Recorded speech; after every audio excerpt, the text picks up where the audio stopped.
এক দশকে ১৯৪ কোটি টাকার প্রকল্প নিয়েও সুদিন ফেরেনি রাজশাহীর সিল্ক শিল্পে। এতে আমদানি নির্ভর হয়ে পড়েছে ঐতিহ্যবাহী এই শিল্প। এমনকি সুতার অভাবে বন্ধ হয়ে গেছে অনেক কারখানা। বিশেষজ্ঞরা বলছেন, সঠিক পরিকল্পনা নিলে সিল্ককে আবারও আগের রূপে ফিরিয়ে আনা সম্ভব। সিল্কের সুতা উৎপাদন আর শাড়ি তৈরিতে দক্ষতার জন্য একসময় রাজশাহীর নামই হয়ে যায় সিল্ক সিটি।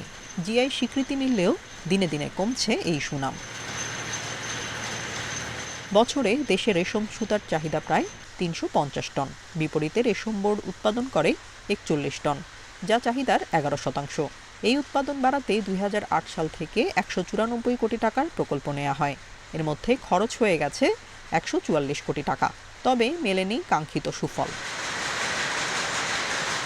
এই সময়ে রেশম উৎপাদন না বেড়ে উল্টো কমেছে, ফলে ক্রমেই আমদানি নির্ভর হয়ে পড়েছে শিল্পটি।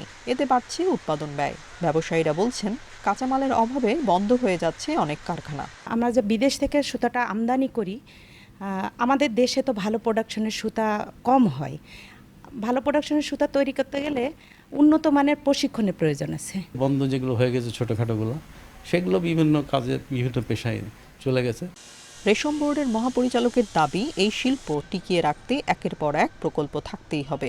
এদিকে বস্ত্র ও পাট প্রতিমন্ত্রী জানিয়েছেন, তারা নতুন উদ্যমে কাজ শুরু করতে চান। আমাদের যে প্রকল্পগুলো, এই প্রকল্পগুলো আসলে এইভাবেই এই শিল্পটাকে বাঁচিয়ে রেখেছে। প্রকল্প না থাকলে আসলে এই শিল্পটা হারিয়ে যাবে। এবং আমাদের যে কিটের জাত আছে ১১৪টা, এটা একটা রাষ্ট্রীয় সম্পদ। কি পদক্ষেপ নেওয়া প্রয়োজন সার্বিকভাবে দেখে আমরা আমাদের মন্ত্রণালয়ে বসে মাননীয় প্রধানমন্ত্রীর সাথে পরামর্শ করে আমরা কিভাবে এই ফ্যাক্টরিগুলোকে চালু করা যায়, সেটা আমরা নিজেরা করি অথবা ইনভেস্টর আনি, বাইরের ইনভেস্টর আনি, সে ব্যাপারেও আমাদের পদক্ষেপ নেওয়ার চিন্তাভাবনা আছে। বিশেষজ্ঞরা বলছেন, আধুনিক প্রযুক্তি, চাষিদের প্রণোদনা এবং কার্যকর নীতিমালা ছাড়া এই খাতকে টেকসই করা সম্ভব নয়। কম্পোনেন্টগুলো কমপ্লিট করে একটা সেটআপ আমরা তৈরি করতে পারি, তাহলে হচ্ছে যে আমরা বাংলাদেশে এই আবহাওয়াতে ৩০ সাইকেল পর্যন্ত আমরা সিল্ক তৈরি করতে পারবো। রাজশাহীতে ৭৬টি সিল্ক কারখানার মধ্যে গত এক দশকে বন্ধ হয়ে গেছে ৭০টি। Independent news.